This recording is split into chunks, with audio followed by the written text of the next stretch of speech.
سب دیکھنے اور سننے والوں کی خدمت میں محبت بھرا سلام۔ پچھلے دنوں مسجد کی بیسمنٹ جو سین ہوتا ہے وہاں پہ ایک ناچ گانے کا پروگرام سامنے آیا۔ سوشل میڈیا پہ آج کل اس کے بڑے چرچے ہیں اور قاری عاشق حسین صاحب کا بیان بھی سامنے آیا۔ ان کا پہلے بیان سنتے ہیں پھر اس پر بات بھی کرتے ہیں۔ جی قاری صاحب جی۔ بسم اللہ الرحمن الرحیم۔ معزز سامعین حضرات، میں قاری عاشق حسین، سابق ناظم اعلیٰ جامعہ برکات القرآن بالمقابل کمپنی باغ عامر کالونی آپ سے مخاطب ہوں۔ چند گزارشات کرتا ہوں، توجہ کے ساتھ سماعت فرمائیے گا۔ 31 جنوری بروز جمعۃ المبارک میں نے اپنی بیٹی کا مہندی کا پروگرام جامعہ برکات القرآن کی بیسمنٹ میں رکھا، جس میں نے پورے شہر سے کسی دوست کو، کسی بھائی کو، کسی معزز شہری کو، مردوں کو، عورتوں کو، ادارے کے اساتذہ، طلباء و طالبات کو مدعو نہ کیا، بلکہ یہ میرا خالصتاً فیملی کا پروگرام تھا، جس میں نے ساؤنڈ منگوایا اور اس پہ میں نے قصیدہ بردہ شریف لگوایا۔ بس جب 8:30 بجے میری بیٹی اسٹیج پہ آئی تو میں نے اس کے سر سے کچھ پیسے وار کے بطور صدقہ اپنی ملازمہ کو دیے۔ وہ بھی ویڈیو میں کہا گیا کہ قاری عاشق حسین یہ بیلے دے رہے ہیں۔ اس دوران بدقسمتی سے باہر سے 2 عورتیں آ گئی۔ وہ 2 عورتیں یا تو مانگنے والی تھی یا تو کسی نے سازش کر کے اس کو میرا کردار خوش کے لیے لایا۔ وہ عورتیں آتے ہی ناچنا شروع ہو گئی اور ساؤنڈ والے نے گانا لگا دیا۔ میں نے فوراً ایکشن لیا، گانا بھی بند کروایا، ناچنے والی عورتوں کو بھگایا، ان کو ساتھ ان کو ڈانٹا، ان کو جگہ لڑائی کی۔ اس دوران بدقسمتی سے میرے رشتے دار یہ سمجھے کہ قاری صاحب نے شاید ان ناچنے والی کو انہوں نے ویلے دینا غلطی سے شروع کر دیا، اور یہ میں اللہ اور اللہ کے رسول کو حاضر ناظر جان کر بیان جاری کر رہا ہوں، کسی پریشر میں آ کے بیان نہیں دے رہا۔ تو یہ میں نے پروگرام خالصتاً فیملی کا کروایا تھا، جس میں یہ عورتیں خود آئی ہیں یا کوئی لے کر آیا ہے۔ آپ میرے حلف پہ یقین کریں، میرا اس سے گانے سے یا ناچ کروانے سے یا ڈانس کروانے سے کوئی لینا دینا تعلق واسطہ نہ ہے۔ نہ ہی میرے دمادوں نے، نہ ہی میرے بیٹے نے، نہ ہی میرے رشتے داروں نے ان کو مدعو کیا تھا۔ جو میرے خلاف سازش ہوئی ہے، جو میرے خلاف زیادتی ہوئی ہے، پہلے بھی میرے خلاف ایک ایڈٹ شدہ ویڈیو بنا کر جاری کی گئی کہ میں اس میں بیان دے رہا ہوں کہ یہ 10-15 منٹ کا جو شغل تھا، وہ میں نے ایسا کوئی بیان نہیں دیا۔ جو بیان دیا تھا وہ پوری ویڈیو اپلوڈ ہو چکی ہے، آپ خود سماعت فرما لیں۔ ویسے بھی میری شہر میں مسل کی دشمنی بھی ہے، سیاسی دشمنی بھی ہے، اور میرے ساتھ 2020 میں ڈکیتی بھی ہوئی تھی۔ میں نے ڈاکوؤں کو 7 سال کے لیے جیل کروائی تھی۔ گاؤں میں میری زمینیں ہیں، وہاں پہ میرا لینا دینا ہے، لڑائی جھگڑے ہیں زمینوں کی بابت، اور شہر میں بھی ایک جامعہ کو پراپرٹی وقف ہوئی تھی، اس کی بابت بھی میری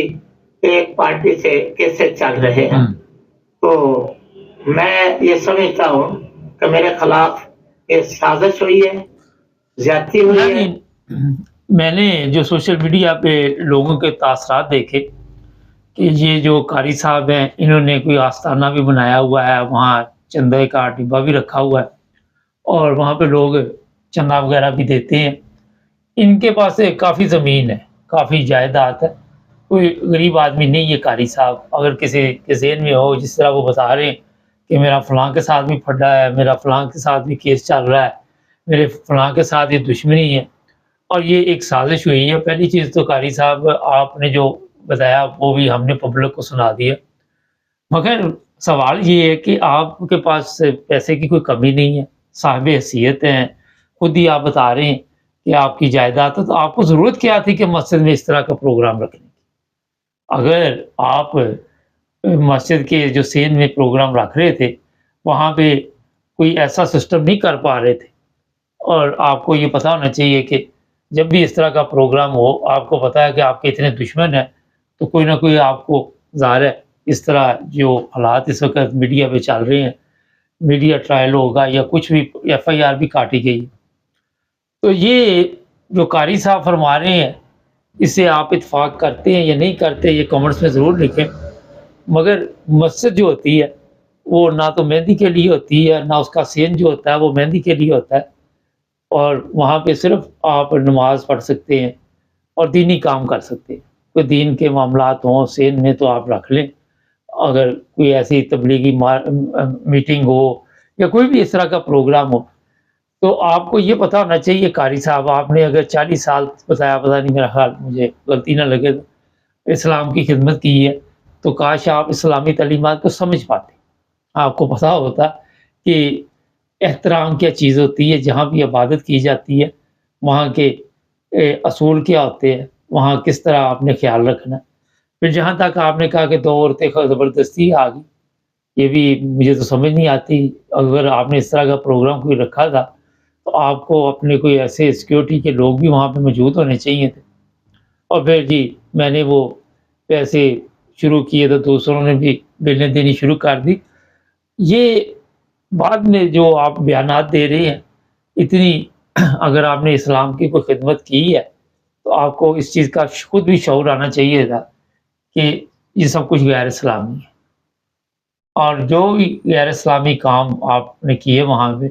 اب اس کی آپ وضاحت دے رہے ہیں، لیکن جو شہر کے لوگ ہیں، جو وہاں آپ کی زمینوں کے لوگ ہیں، آپ دشمن بھی آپ نے اتنے پالے ہوئے ہیں، بڑی زبردست اسلام کی خدمت کر رہے ہیں، یہاں بھی دشمن وہاں بھی دشمن، ہر طرف آپ نے دشمنوں کو میرا خیال ہے کہ دعوت ایسی دی ہوئی ہے کہ وہ آپ کے لیے ہر وقت مشکل کھڑی کر سکتے ہیں۔ تو جناب اگر یہ کام کسی ایسے ملک میں ہوا ہوتا، کوئی جس طرح آج کا مساجد کو پاکستان میں نقصان پہنچا رہے، آپ نے دیکھا بہت سے لوگ کمنٹس میں لکھ دیتے جی غیر قانونی بنی ہوئی ہے، ٹھیک ہے کیوں بنی جی غیر قانونی؟ پھر میرا وہی سوال ہے، جب آپ پاکستان میں جو لوگ رہتے ہیں وہاں پہ کوئی دیوار بنائے مجھے بتائے، اور پھر میں دیکھتا ہوں وہ لوگ آتے نہیں کمیٹی والے یا جو بھی اس چیز کے معاملات کو دیکھتے ہیں تو ان کو آپ رشوت دے کے تو کام کروا لیتے ہیں،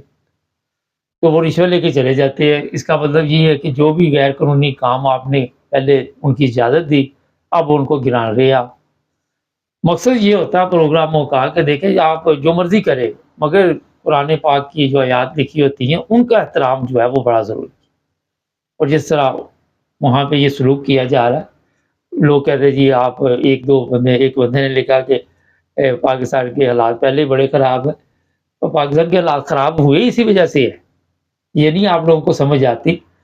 اس کی وجہ یہی ہے کہ غیر قانونی جو کام ہے اسی کی وجہ سے پاکستان کے حالات خراب ہوئے،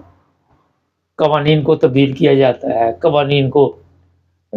جس طرف وہ دیکھتے ہیں چور ڈاکو وہ اپنے مطابق اس کا اسٹیئرنگ گھما لیتے ہیں۔ یہ میں دیکھ رہا تھا وہ ایک گرین روڈ بنایا، اوپر مریم کی تصویر لگی، وہ بورڈ لگایا ہوا، نمبر گیم یہاں پہ ہوتی ہے، یہاں آپ یورپ میں رہتے ہیں، شعور سیکھے، عقل سیکھے، یہاں پہ آپ دیکھیں کسی کی تصویر لگی ہوئی ہے سڑکوں کے اوپر، کسی پل کے اوپر، کسی گٹر کے ڈھکنے کے اوپر یا کہیں پہ بھی، تو یہ نمبر گیم نے اصل میں کام خراب کیا ہو۔ یہاں ہمیں پتہ ہوتا ہے کہ ہماری تھوڑی سی بلے بلے ہو جائے گی، وہاں پہ ہم قوانین کو بھی رون دیتے ہیں اور کسی چیز کا احترام نہیں کرتے۔ آج کے دور میں جو پاکستان کی حالت بن چکی ہے، لوگ سمجھتے ہیں کہ شاید یہ ٹھیک ہونے والی ہے، کیسے ٹھیک ہوگی مجھے بتا، آپ کر سکتے اس کو ٹھیک؟ آپ کے بیانات جو ہیں وہ روزانہ جھوٹ پر ہوتے، کبھی آپ ایسے قوانین پاس کر رہے ہیں کہ جو کوئی غلط خبر دے گا اس کو جیل بھیج دیا جائے گا، اسے سزا ہو جائے گی،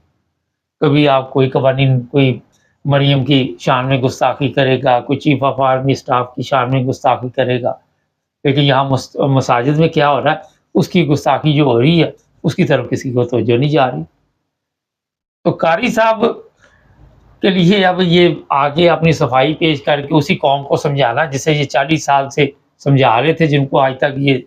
نہیں سمجھا سکے کہ اسلامی تعلیمات کیا ہے، میرا خیال بیکار ہے۔ قاری صاحب بہت دیر کر دی مہرباں آتے آتے،